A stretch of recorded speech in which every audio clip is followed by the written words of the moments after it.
Փաշինյանը ծնկի եկավ նահատակների հիշատակի առաջ ՔՊ համագումարի ժամանակ, ինչ էր ուզում ասել իր քայլով։ Ինչ պիտի ասեր, գնացին կորանել, ինչ պիտի ասել, ջիգար, ինչ էլ ասել, սրտից վերք չի կարա բուժի ինքը։ Ոչ մի տնօրեն սիրտը չի բուժվի։ Տեսողությունս կորած, ոտներս թույլ, ձեռքերս թույլ, ինչ պիտի ասել, ինչ էլ ասել, ինչ, կարողա բալալ գա կողքից կանի։ Դա իր կեղծավորությունն է, դա ոչինչ, դա պիտի ծնկի գա, դա կեղծավոր ծնկի գալը։ Որ մեղավոր է ինքը,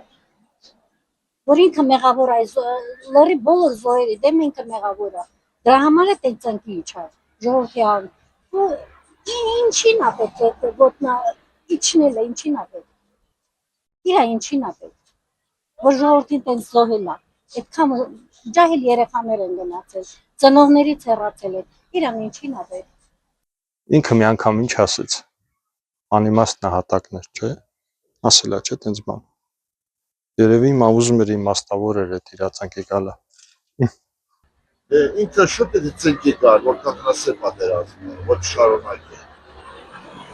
Եթե ժամանակը չկանգնացնեին այդ պատերազմը, այդքան զոհեր չէին կա։ Ջահելները սա, դեն 44 պատերազմում ցաղ հարևանները, ամեն մի հայացում մի պոպուլակա դրված, անտեղ է զոհեր, անտեղ է։ Ներշին, իր արածից երևի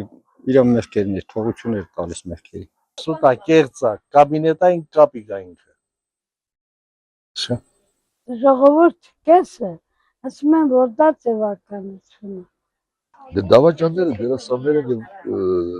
նրանք ամեն ինչի ընդունակ են։ Դավաճանը մեծագույն դերասաններ են դավաճանները։ Իրաց դավաճանությունը արդարացնող ամեն ինչի պատրաստ են, սիրիկա են իրենք։ Դավաճան ամեն սիրիկայության ընդունակ է։ Ամեն սրբապղծության, ամեն դերասանության զուտ իր աթոռ պահելու համար ամեն ինչ ընդունակ է։ Դա զուտ աթոռ պահելու ժեստ է։